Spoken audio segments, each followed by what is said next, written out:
7:17 de la mañana, estamos de regreso en Altavoz, en Vital 91.1 FM de tu dial. También estamos en televisión Movistar TV, canal 33 y canal 733 HD. Nos acompaña el economista Víctor Vázquez Villanueva, magíster en Economía Agrícola, director ejecutivo de la Defensoría del Productor Agrario. Muy buenos días, señor Vázquez.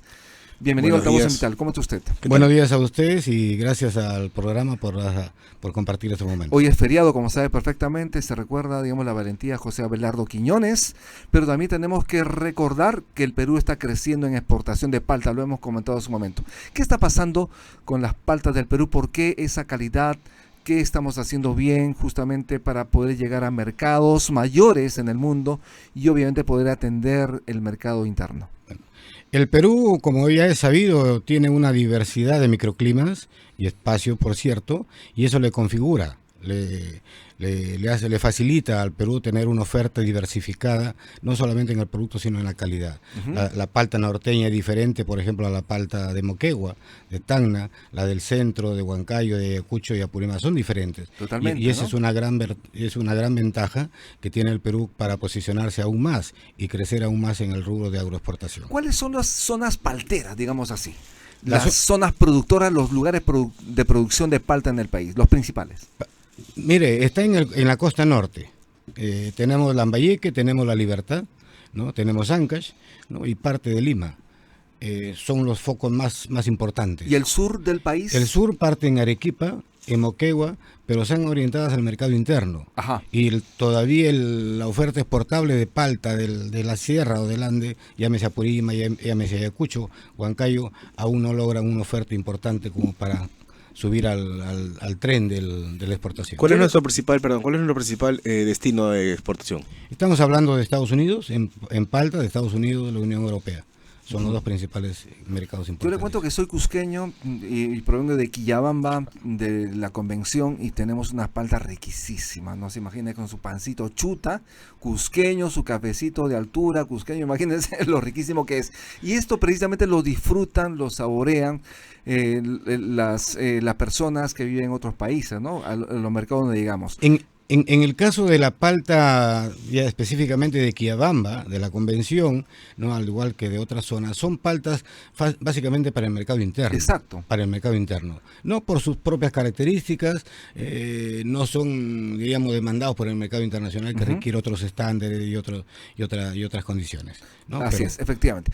¿En qué momento estamos de la fase productiva agrícola en el país? Estamos ya empezando la campaña grande. ¿Cuándo empieza la campaña grande agrícola en el Perú? La campaña agrícola se mide desde el mes de agosto hasta el mes de julio. O sea, estamos en el último mes de la campaña agrícola anual.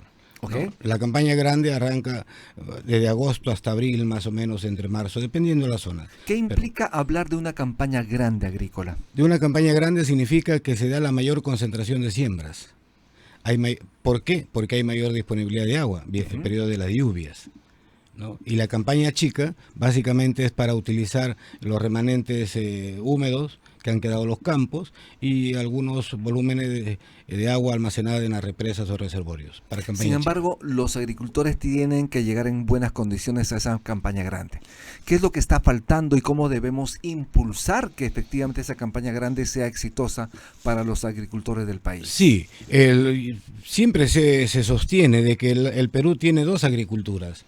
Una agricultura que nos está dando el 80% de las divisas en productos no tradicionales, como ha hecho referencia, pero y la otra agricultura que es la de la base social, del minifundio, del pequeño agricultor, esa es la agricultura que aún no recibe la atención, no solamente de este gobierno, sino de los anteriores, ¿no? Y de ahí encontramos dos realidades: una agricultura moderna, pujante, competitiva, generando riqueza, rentabilidad y todo ello, y la otra agricultura carente de rentabilidad, carente de capitalización, postergada y fundamentalmente viviendo de manera muy secular, muy continua, con bajas productividades. Y eso significa pobreza. ¿Y por qué ese cisma entre una agricultura riquísima y en buena hora que ganen muchísimo dinero, que permitan que el país tenga divisas, y por qué una agricultura postergada? Porque considero de que es la visión de nuestras autoridades y nuestros gobernantes. por un lado, ¿no? De mirar de que la agricultura no han hecho un esfuerzo por crear nuevos modelos de desarrollo, por ejemplo, para la pequeña agricultura. Claro, con minifundio todos nos dirán, no es competitiva, pero entonces hay que buscar cuál es el modelo partiendo de la pequeña agricultura para convertirlo en competitiva. Entonces, por ejemplo, proceso de reconcentración parcelaria, ¿no? Ese es un elemento, eso requiere fondos. Entonces, los gobernantes tienen que tener una mirada de largo plazo para esa agricultura que hay mayoritaria, 2.28 millones de productores pequeños y medianos, ¿no? Yo más me inclino porque no ha habido modelo de desarrollo. Por ejemplo, sabemos de que esta agricultura mayoritaria carece de servicios y por tanto no es tecnificada. Pero ¿cuál es el modelo que desde el Estado se promueve, se impulsa para garantizarle servicios para ese pequeño agricultor? Servicio como tecnificación. O como agua, aún no tiene ni agua. Como ¿no? agua, un recurso hídrico, pero en tecnificación, semillas, asistencia técnica. Lo tradicional ha sido que siempre el Estado recurre a la herramienta más simple, el asistencialismo, que te conduce al clientelismo. Cuando en asistencia técnica proveído por el Estado, desde el Estado, en cualquiera de en sus niveles, simplemente no garantiza productividad. Lo que tenemos que alentar y buscar son modelos de desarrollo en la que el productor individual y organizado empiece a empoderarse de estos nuevos servicios para que en el mediano o largo plazo para el Estado ya no sea una carga en términos de recursos fiscales, cosa que lo viene haciendo hasta ahora. Solamente en capacitación al Ministerio de Agricultura anualmente se gasta entre 300 a 400 millones de soles. ¿Y cuáles son los resultados en términos de productividad para esa agricultura? Bueno, crece al 1% y en algunas zonas negativa. Estamos hablando además de una agricultura familiar porque genera, digamos, empleo, digamos, esos centros familiares, pero es la que además nos brinda los alimentos para nuestras mesas. Esa es el tipo de agricultura que se requiere capacitar, financiar, es importante, y además abrirle mayor mercado. Pero ¿cree usted que los gobiernos efectivamente le han dado el impulso, en todo caso? ¿Por qué se han olvidado de este tipo de agricultura? Bueno, ellos siempre se escucha y se argumentan de que es el minifundio, la dispersión y todo ello. Esas son las razones.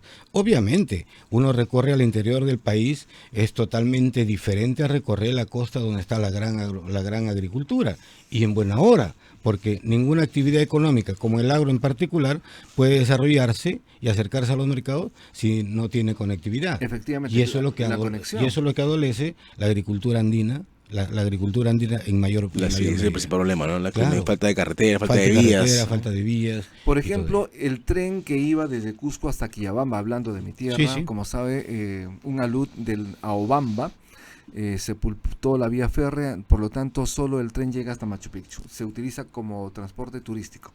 Pero en su momento permitía que productos de Quillabamba lleguen a Cusco, de Cusco a Arequipa y otros mercados. Así es. Entonces, justamente las vías de comunicación impiden que los productores agrícolas puedan llevar sus productos hasta diferentes mercados. Eso nos falta. Eso nos falta, y cuando uno hace una referencia a uno de los puntos críticos que tiene el Perú como economía ya global, encuentra de que la falta de infraestructura. Entonces el Perú no puede ser más competitivo porque no está cerrando esa brecha de infraestructura en particular, ¿no? Pero hay otras brechas, por ejemplo.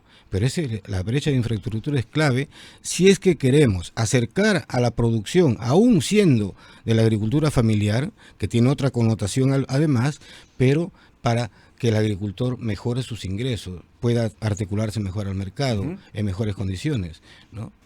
Eso es importante, generar una cadena de valor que les permite precisamente a este tipo de agricultura, como usted lo dice, articularse con el mercado.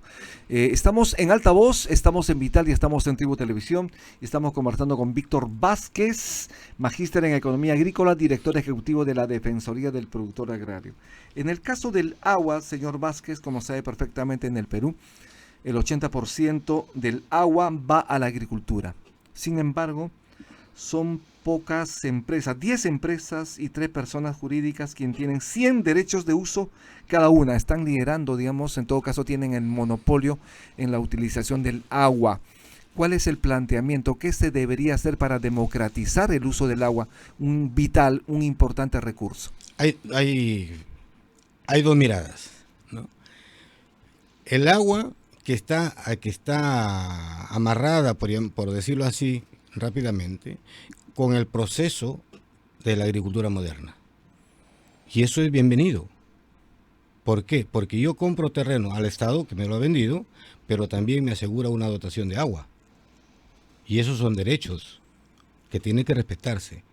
Y eso da garantía para la inversión también. El tema es para la otra agricultura, que no tiene derecho de agua. Entonces, ahí, sábelo Dios, ¿Qué es lo que puede ocurrir? siembren si es que hay agua, y si no, problema de ustedes. Entonces, ahí es donde tiene que entrar el Estado en desarrollar y en poner en marcha cuál es la política de aseguramiento de oferta hídrica para que todos convivan en paz. Vamos a hablar sobre el tema luego de la pausa, ¿le parece? Encantado. Estamos con el magíster Víctor Vázquez Villanueva, director ejecutivo de la Defensoría del Productor Agrario. Vamos a hacer la pausa y regresamos.